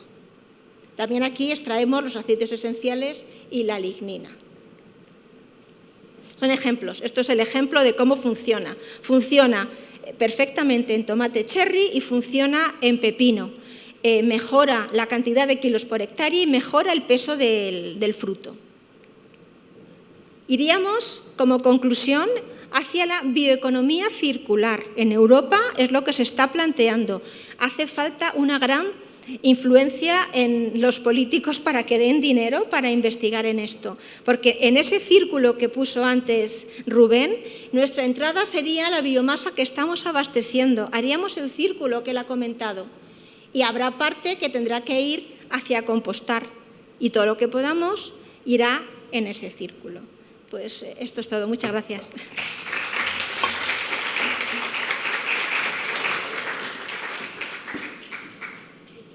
Gracias, Victoria, gracias, Rubén. Perdonad que esté aquí levantando la mano, ajustando los tiempos, porque es importante. Vamos a ir juntos a distintos sitios, así que me gustaría que a los ponentes las preguntas que tenéis reservadas o que se haya dado, les podéis acoger por un lado, agarrarles del brazo, bueno, con esto del tema COVID a lo mejor no, pero os presentáis y les hacéis las preguntas. Porque tenemos muchas cosas. Vais a ver que en nuestro centro del Parque Tecnológico de Valdemín Gómez, por ejemplo, el sistema de digestión es de humedad seca, hemos invertido mucho dinero, es espectacular, pero solo funcionará si todos recibimos la educación ambiental como la que estáis recibiendo ahora y separamos la materia orgánica como el Ayuntamiento de Madrid. Y seguro que todos los demás municipios de la Comunidad de Madrid y del resto de España lo tendrán que hacer porque va a ser obligatorio, vamos, ya prácticamente es obligatorio hacerlo. Bueno, no me enrollo y la siguiente ponencia nos la va a dar María Dolores Trigoaza del Departamento de Biodiversidad, Ecología y Evolución de la Facultad de Biológicas de la Complutense y que también es la directora del Grupo de Investigación de Zoología del Suelo. La ponencia es "No lo tires, úsalo, transforma tus residuos en alimento para tus plantas y jardín". Gracias. Pues después de todo lo que han hablado, yo me voy a referir un poquito más a lo que podemos hacer en nuestros hogares, ¿vale? Se trata de tirar la menos basura posible y para que la bolsa de basura que llevamos a los contenedores todos los días, pues esa bolsa cada vez sea más pequeñita y de esa manera vamos a ahorrar en todo tipo combustibles fósiles porque no va a haber que transportarlo y vamos a obtener un producto de alto valor añadido que podemos utilizar en nuestras propias casas, en nuestros propios domicilios para conseguir pues que nuestras plantas crezcan mejor o si tenemos un pequeño huertecito, pues para que los tomates tengan mejor sabor y estén fertilizados con productos orgánicos. Bueno, ya hemos hablado de todo esto, por lo tanto no voy a dedicarme a repetir, pero en principio hasta ahora lo que se llevaba era la economía, una economía lineal, es decir, nosotros extraíamos materias primas del planeta, las producíamos, las consumíamos y las tirábamos. Las materias primas que estamos extrayendo hasta este momento, pues en general tienden a desaparecer, las hemos ido consumiendo. Por lo tanto, esta economía que tenemos aquí no es sostenible a lo largo del tiempo. Tenemos que cambiar nuestra mentalidad. Y nuestra mentalidad, aunque nos parezca a nosotros, porque los que estáis aquí sois bastantes jóvenes, pues parece que esto ha sido así toda la vida. Y esto no ha sido así toda la vida. Toda la vida se ha reciclado todo lo que se producía. En este momento lo que estamos haciendo es tirando. Eliminemos esa mentalidad de tirar y vayámonos a la mentalidad de reciclar como hacían pues nuestros abuelos o todavía en los pueblos se sigue haciendo. Vale, tenemos que ir a esta economía circular que, bueno, podéis decir que es la de las 3 R's, reciclar, reusar, reutilizar, o la de las 4 R's o la de las 7 R's o lo que queráis, pero siempre reduciendo el producto que nosotros consumimos. Bueno, consideramos un residuo orgánico o biodegradable aquel que procede de jardines, de parques, pueden ser residuos de cocina, pueden ser residuos alimenticios y proceden de distintos sitios, de los restaurantes y sobre todo de nuestros hogares, también de servicios de comedor, que puede ser de comedores escolares, de comedores de empresas, de comedores universitarios, etcétera. También de fábricas de procesado de alimentos, como puede ser desde una fábrica de patatas fritas que está produciendo mondas de patata continuamente hasta pues, la fábrica de zumos de naranja que produce las cáscaras de naranja, etcétera, etcétera, bodegas de vino, etcétera. ¿Vale? Aquí podéis ver de dónde podemos obtener esos residuos. Voy a pasar esto un poquito más rápido porque ya mis compañeros estuvieron hablando un poquito de esto. Bueno, el residuo que nosotros obtenemos, el residuo orgánico, realmente es un residuo heterogéneo, es decir, que no es uniforme, es degradable y al ser degradable nos va a producir malos olores y además esto va a generar lixiviados, es decir, líquidos que son contaminantes si los ponemos en el suelo. ¿Vale? Contaminará no solamente el suelo, sino también las aguas subterráneas que al final terminan contaminando pozos y demás. Y, perdón, este volumen ese residuo normalmente es un residuo que es de gran volumen y, por lo tanto, también nos va a llenar bastante la bolsa de basura. Bueno, podemos compostarlo, tal como han hablado nuestros compañeros. Podemos compostarlo a nivel de una planta de compostaje, como podemos tener aquí, o si, por ejemplo, tenemos un pequeño jardín, los típicos los adosados que rodean toda nuestra ciudad de Madrid, pues cada uno tiene su jardín, pues podemos compostar en una esquinita del jardín sin producir malos olores, ¿de acuerdo? ¿Qué es el compostaje realmente? Es que hablamos de compostaje como si fuera una cosa totalmente moderna, y el compostaje siempre lo han hecho los paisanos en los pueblos, mezclando residuos ganaderos con residuos agrícolas. Montaban unas pilas y las aireaban. Lo fundamental de ello era que no se pudriera ese residuo, es decir, que se estuviera aireando continuamente esa pila, para que, ahora lo sabemos, lo que estaban actuando son bacterias aerobias que estaban descomponiendo ese material. Por lo tanto, ese compostaje es una tecnología tradicional, natural, artesanal y, por supuesto, espontánea. Y lo podríamos hacer con los residuos ganaderos, agrícolas y agroindustriales, o bien, en este momento, con residuos urbanos, que pueden ser de nuestra propia cocina, domésticos o de nuestros propios jardines. Con todo ello conseguiremos un producto de alto valor añadido. El compostaje ya hemos visto lo que era. Bien, tenemos una pila con residuo orgánico por acción de los microorganismos en condiciones aerobias siempre y con cierta humedad. Se va a producir agua, dióxido de carbono y calor a lo largo del tiempo. Esto hay que airearlo y vamos a obtener al final del proceso un producto que vamos a denominar compost. Este residuo tendríamos que acondicionarlo dependiendo del tipo de residuo que sea, hacer el compostaje de una manera controlada para obtener el compost. Voy un poco rápido en esta parte porque hay poquito tiempo. Bien, siempre cuando se habla de un residuo, nosotros tenemos que ver la calidad de ese residuo. Tenemos que ver, sobre todo, la relación carbono-nitrógeno que puede tener ese residuo, porque normalmente los residuos, si proceden de restos vegetales, suelen tener una cantidad de carbono elevada y una cantidad de nitrógeno muy baja. Cuando la cantidad de carbono es muy elevada y la cantidad de nitrógeno es muy baja, la relación CN es muy alta y, por lo tanto, los procesos se ralentizan o se paran. También ese residuo tiene que tener cierta humedad y cuando empieza a compostarse, tal como nos había dicho Rubén, el pH tiende a acidificarse y entonces ahí puede haber un problema. Vamos a controlar esos parámetros y vamos a controlar durante el proceso, sobre todo la temperatura del proceso, la cantidad de oxígeno que tiene, la humedad del residuo y el pH.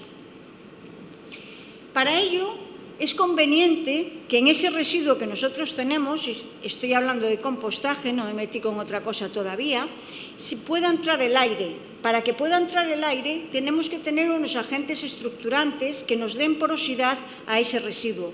Y estos agentes estructurantes pueden ser cualquier material más o menos recalcitrante que evite la compactación de ese residuo. De tal manera que la aireación en ese residuo sea muchísimo más fácil. Como os decía, la relación carbono-nitrógeno debe de estar entre 30 y 15. Por encima de 30 el proceso se ralentiza. Por debajo de 15 hay liberación de nitrógeno. ¿Qué ocurre cuando se libera nitrógeno al medio? Pues que puede ser un contaminante. Si nosotros echamos exceso de nitrógeno en nuestros suelos, lo que vamos a producir es que esos nitritos y nitratos contaminen nuestras aguas. Y de ahí tenemos que la mayoría de los pozos de agua, que hasta hace unos años eran agua potable, en este momento están contaminados con nitritos y nitratos y es imposible utilizarlos para consumo humano. Bien, también deberíamos de controlar la humedad, de tal manera que estuviera entre el 50 y el 70%. La humedad por encima del 70% va a producir anaerobiosis, y si produce anaerobiosis no van a estar actuando en ese compostaje las bacterias aerobias, sino que van a estar actuando las anaerobias, y va a haber una disminución de temperatura. No solamente es eso, sino que va a producirnos malos olores y unos lixiviados de muy mala calidad. Por debajo del 30%, lo que ocurre es que las bacterias van a dejar de actuar porque no tienen suficiente humedad y van a estar en estado de vida latente, quietas, esperando que las condiciones vuelvan a ser las idóneas. Por lo tanto, tendremos que controlar la humedad. Esto ya os lo explicó Rubén, que es el proceso del compostaje, en el que pasa por una fase termofílica, una fase mesofílica en la que se aumenta la temperatura y una fase termofílica. Fijaros que se alcanza una temperatura como de 60-65 grados. ¿Por qué es esto beneficioso? Porque se produce una cierta esterilización del producto que estamos compostando, evitando de alguna manera que los patógenos lleguen al compost final. Por lo tanto, es importante que esta fase termofílica sea más o menos prolongada en el tiempo. A continuación, ya llega una fase de enfriamiento o maduración en la que la temperatura va bajando. En este problema, en este punto, es por lo que los compost tienen bastante mala prensa o han tenido muy mala prensa. ¿Por qué? Porque este proceso, como veis, de maduración, se alarga bastante en el tiempo. Y entonces, para que no estuviera tanto tiempo madurando, se intentaba o se llegaba a embolsar ese producto en un estado en que todavía no estaba totalmente maduro. Se vendía al consumidor y cuando lo iba a utilizar se producía, las plantas podían quemarse, etcétera. Y había bastantes problemas. Cuando sacabas el producto de la bolsa estaba caliente, se calentaba, porque todavía no había llegado a una fase de enfriamiento total. Además de la temperatura, habría que controlar también el nivel de oxígeno, porque el nivel de oxígeno, si es menor del 5%, es un factor limitante para que se produzca el compost. Bueno, pues como estamos hablando de lo que podemos hacer en nuestra casa, nosotros imaginemos que tenemos un jardín. Pues si tenemos un jardín, lo que podemos hacer es compostar nuestros restos de jardines. Podemos comprar una compostadora tipo esto o fabricarla nosotros mismos. Pero lo fundamental siempre es que cuando nosotros vayamos echando los restos ahí, en esa compostadora, los airemos. Porque es muy común, y la gente se cansa al final, y por experiencia os lo digo, que nosotros echemos los restos de poda, echemos los restos de nuestra cocina ahí en ese compostador y lo dejemos. Y digamos, vale, ya está, que se haga el solo. No, si no lo aireamos, se va a producir un compost de muy mala calidad y además el proceso se va a parar. ¿Por qué? Porque toda esa materia orgánica que se está descomponiendo se va aplastando, se va cada vez haciendo con menos volumen y lo que ocurre es que además falta oxígeno y al faltar oxígeno se pudre sin compostarse. Por lo tanto, necesitamos airearlo tal como tenemos aquí. Vale, poco a poco, en donde tengamos nuestra compostadora, tenemos que ir aireando, bien levantando con una horquilla o con un aireador como tenemos aquí, pero siempre consiguiendo que eso se haga en condiciones de aireación y con una humedad relativamente grande. Estos compostadores que normalmente compramos en el mercado, los que podemos construir nosotros, están sobre el suelo y en el momento que hay materia orgánica, pues hay unas lombricitas que tenemos por aquí que empiezan a colonizar esa materia orgánica. Y esas lombrices ayudan a que este proceso de compostaje se haga con mayor facilidad y más rápidamente. Al cabo de un tiempo, nosotros podemos ir extrayendo de la parte baja del compostador, podemos ir extrayendo ese compost. En este caso que teníamos aquí, pues lo que ocurre ya son compostadoras que voltean por sí mismo la materia orgánica y de esa manera pues evitamos nosotros el estar revolviendo y aireando el proceso. Bien, pero si no tenemos jardín, que es lo que nos pasa a la mayoría de los que estamos aquí, ¿qué hago con estos residuos que yo estoy produciendo en mi cocina?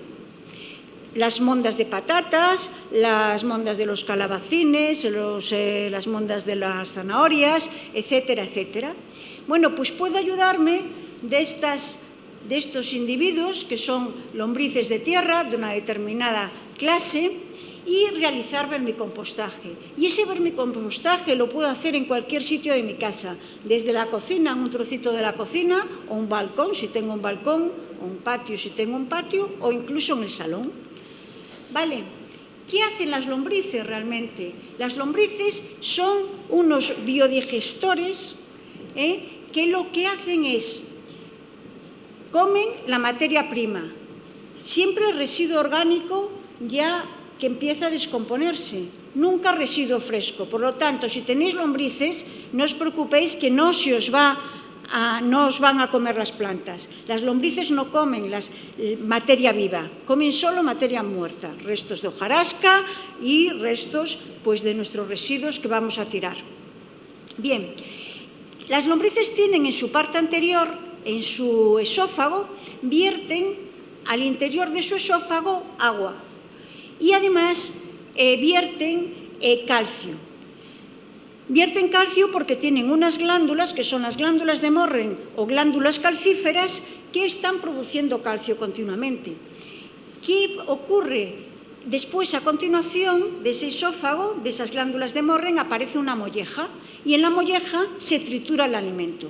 Pues el alimento triturado que se han comido, junto con el agua que han vertido al interior de ese esófago y junto con el calcio que también están vertiendo, están produciendo un medio totalmente idóneo para que las bacterias que hay en ese alimento que han recogido y que las propias lombrices tienen en su propio tubo digestivo empiecen a proliferar y empiecen a producir metabolitos de los cuales se alimenta la propia lombriz. Por lo tanto, son fábricas de productos que van a ir metabolizándose hasta que al final producen sus heces que recogemos como el nombre de humus de lombriz o lumbrihumus o etcétera. Tienes varios nombres comerciales. Bien, esto sería la técnica del vermicompostaje. Sería una técnica en utilizar lombrices que junto con bacterias son capaces de transformar los residuos orgánicos, cualquier tipo de residuo orgánico, ya hablaremos de cuáles, a un producto que llamamos vermicompost o humus de lombriz. Las lombrices, como estoy diciendo, se ayudan de microorganismos como pueden ser bacterias, hongos y actinobacterias que van a participar y ayudar a transformar la composición química y microbiológica del material orgánico que han ido ingiriendo. Las lombrices, históricamente, siempre han sido muy importantes para la fertilidad de los suelos y, de hecho, ya los antiguos egipcios pues, las consideraban responsables de que sus suelos fueran tan fértiles. Y en las orillas de los grandes ríos, Éufrates, Nilo y demás, pues cuando las aguas abandonaban en las épocas de sequía, dejaban esas orillas de los ríos muy fértiles y veían que había muchísimas lombrices. Y Cleopatra ya las transforma o las eleva a la categoría de dioses menores, diciendo que, por favor, nadie quite las lombrices de ahí porque ayudan a que nuestros suelos sean muy fértiles. De ahí crecieron las grandes civilizaciones. Bueno, en 1826, Savigny, que era un zoólogo francés, en la Academia de Ciencias Francesas ha dado una conferencia diciendo: Fíjese ustedes, cuando nosotros nos paseamos por los jardines de Luxemburgo, por nuestras calles de París, vemos que cuando llueve hay muchas lombrices que salen fuera y todos les hemos llamado Lombricus terrestris porque fue como lo bautizó Linneo. Pues no, señores, no son una sola lombriz. Esas lombrices que ustedes ven son alrededor de 27 especies de lombrices. En nuestros días tenemos alrededor de 6.000 especies de lombrices y con técnicas moleculares estamos viendo que cada vez se multiplica ese número. También Darwin le dedicó a las lombrices un libro y publica en 1881 la formación de la cubierta vegetal a través de las lombrices y las considera como intestinos de la Tierra. En 1930, ya en el siglo XX, pues este benedictino se da cuenta que cuando los residuos del monasterio, los residuos de la cocina del monasterio se acumulaban en un lugar y eran colonizados por lombrices de tierra, esos residuos se transformaban muchísimo antes en abono que lo podían utilizar en sus propios huertos. Y bueno, ya hay muchísimas más investigaciones posteriores. Bien, ya voy a saltar un poquito por aquí, pero ¿qué lombrices podemos utilizar todas? No, para hacer vermicompostaje debemos utilizar aquellas lombrices que se alimentan únicamente de las capas más orgánicas del suelo. Y en general son las lombrices epigéas, son las lombrices que viven bajo la hojarasca o en los propios residuos de animales, por ejemplo en las deyecciones de las vacas o de los caballos, que levantáis un poco, vais por el campo y levantáis una deyección que esté un poco seca, normalmente os encontráis con estas lombricitas que son rojas, coloreadas y de pequeño tamaño. Hay otro tipo que son las anécicas. Estas son muy importantes porque hacen galerías verticales en el suelo, son muy importantes en la agricultura porque comen en superficie, es decir, comen residuos de hojarasca y los llevan en profundidad en la galería y a medida que ellas bajan en la galería van fertilizando los horizontes más profundos del suelo y de esa manera además airean esos horizontes más profundos que son más compactos y las raíces de las plantas se suelen aprovechar de las galerías de las lombrices para instaurarse ahí. Y por último tenemos las endogéas que solamente comen suelo. ¿Vale? Habría mucho que hablar del tema, pero como no es el caso, nos vamos a centrar en estas lombrices epigéas. ¿Cómo deben de ser esas lombrices? En primer lugar, que sean lombrices autóctonas, que sean lombrices de aquí. Podemos tener muchas lombrices que nos venden comercialmente, pero que son lombrices exóticas. Nunca debemos de comprar esas lombrices, por muy buen vermicompost que nos vayan a producir, porque en la introducción de lombrices exóticas nos va a producir que nuestras propias lombrices desaparezcan, que es lo que está pasando con todo la problemática existente con la introducción de especies exóticas en la naturaleza. Por lo tanto, mucho ojo. Es cierto que cuando vosotros vayáis a comprar o compréis lombrices para hacer vermicompost, os vais a encontrar con la etiqueta de lombriz roja californiana. Bueno, pues estas lombrices rojas californianas realmente son la lombriz Eisenia fétida o Eisenia andrei, que ahora hablaremos, de toda la vida que existe aquí. ¿Por qué le han llamado los americanos lombriz roja californiana? Porque los primeros que empezaron a investigar sobre el vermicompostaje se hizo en Texas, con lombrices nuestras. Y entonces ahora se ha bautizado con el nombre de lombriz roja californiana, que abarca a muchísimos tipos de lombrices. Bueno, pues deben de ser, en primer lugar, autóctonas, que coman residuos orgánicos, que tengan un ciclo biológico corto para que se reproduzcan rápido, altas tasas reproductivas, amplia tolerancia a factores ambientales y baja sensibilidad a la manipulación, es decir, que podamos toquetearlas sin que se nos vayan a morir por mucho que las manipulemos. Estas son las lombrices más utilizadas para hacer vermicompost, Eisenia fétida y Eisenia andrei. Morfológicamente y anatómicamente no se diferencian, la única diferencia está en el color. Como veis, esta lombriz es la típica que se utiliza para vermicompostaje, tiene anillitos rojos mezclados con blancos. Entre los intersegmentos pues es más blanquita, le llamamos mucho la lombriz de pijama. Y esta es la Ysenia Andrei, que es con un rojo más continuo. Esto es lo que se suele vender como lombriz roja californiana, ¿vale? Pero no deja de ser una lombriz de nuestras latitudes, no es exótica. Junto a estas venden también Dendrobaena veneta, que también es muy parecida a ellas, pero es distinta. Crece más rápido, pero produce menos vermicompost. Y, por lo tanto, Dendrobaena veneta se utiliza más para hacer harinas de lombriz. Tenemos Dendrobaena rúbida, que se utiliza menos, y Lumbricus rubellus, que se utilizan menos. Pero, bueno, en general lo que vais a encontrar en el mercado son estas dos o esta también. Bueno, las lombrices son hermafroditas, se necesitan 2 lombrices para que se produzcan lo que llamamos capullos o cápsulas de lombrices. De cada uno de estos capullos pueden salir 1, 2 o 3 individuos, que son como lombricitas iguales que las adultas, pero en pequeñito. Voy a pasar esto, son las tasas de reproducción que tenemos en comparación Eusenia fétida y de Dendrobaena veneta.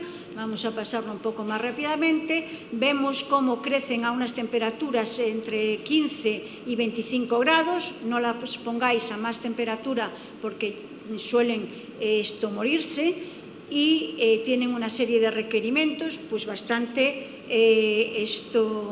modosos. Bueno, vamos a pasar esto sería el ciclo, y como de esto ya hablaron mis compañeros, también lo vamos a pasar. Bien, ahora os voy a hablar cómo podéis construir vuestro propio vermicompostador en casa, ¿vale? Simplemente no hace falta ni que lo compréis. Simplemente con 3 cajas de plástico que le agujeréis el fondo a las 2 primeras, nos va a llegar. La última bandeja sería para recoger los lixiviados, ¿vale? Cogemos 3 cajas de plástico. Esta bandeja, lo único que hacemos es en la tapa agujerear esa tapa para que pase los lixiviados de esta bandeja a la de abajo, y las otras 2 cajas, esta y esta, le vamos a agujerear, tal como veis aquí, el fondo, ¿vale? Y las tapas. Vamos a preparar la segunda bandeja.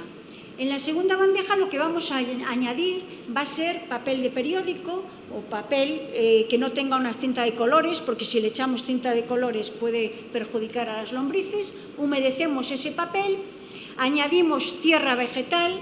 No añadáis nunca tierra que compréis de vivero, porque muchas veces traen insecticidas y pueden fastidiarnos el sistema. Y lo dejamos unos 2 o 3 días. Hay bastante gente que le echa fibra de coco, que también podréis comprar en los viveros, y esto es interesante porque le da bastante porosidad al tema. Cuando dejáis 2 o 3 días así, en esta segunda bandeja, esta mezcla de papel de periódico humedecido, tierra y fibra de coco, si lo habéis echado. Y echáis también restos vegetales ahí encima. Los cubrís un poco, los restos vegetales, con esta tierra.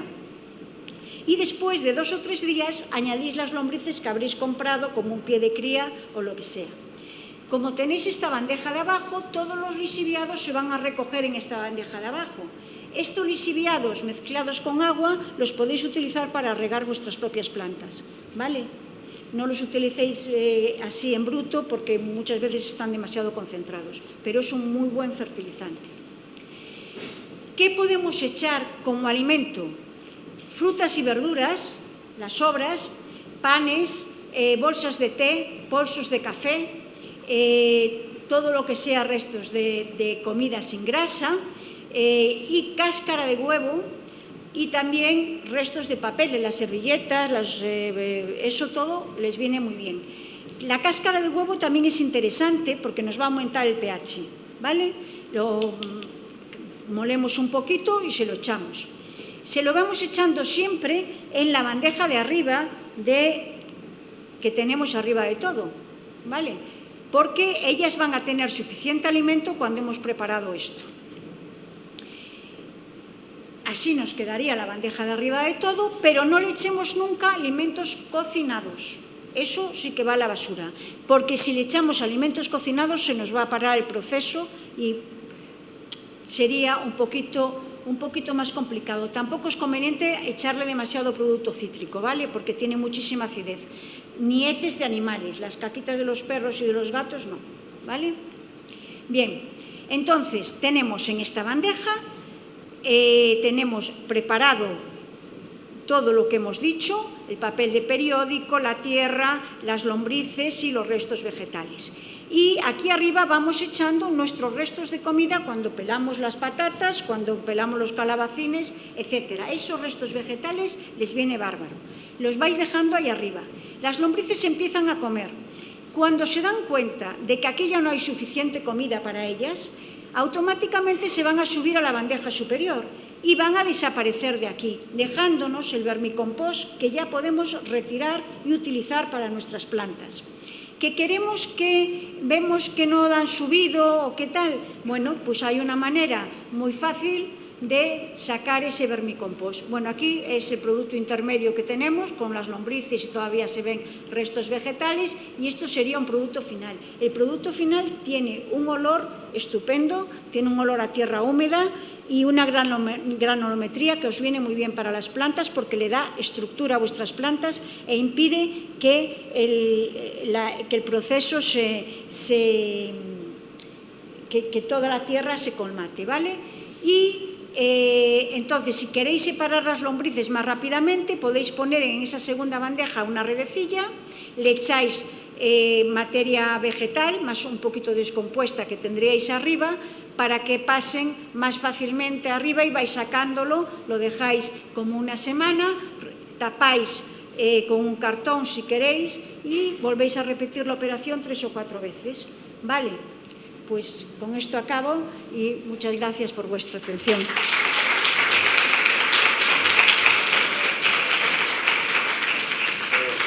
Muchas gracias, María Dolores, y al resto de los conferenciantes. Si os ha quedado alguna duda sobre el vermicompost, le habláis a ella, o si no, nuestros centros de educación ambiental de la Casa de Campo de Salavilla y el Huerto del Retiro os pueden ofrecer tanto las lombrices como cursos prácticos para que esto no lo veáis solo teóricamente, sino en la práctica.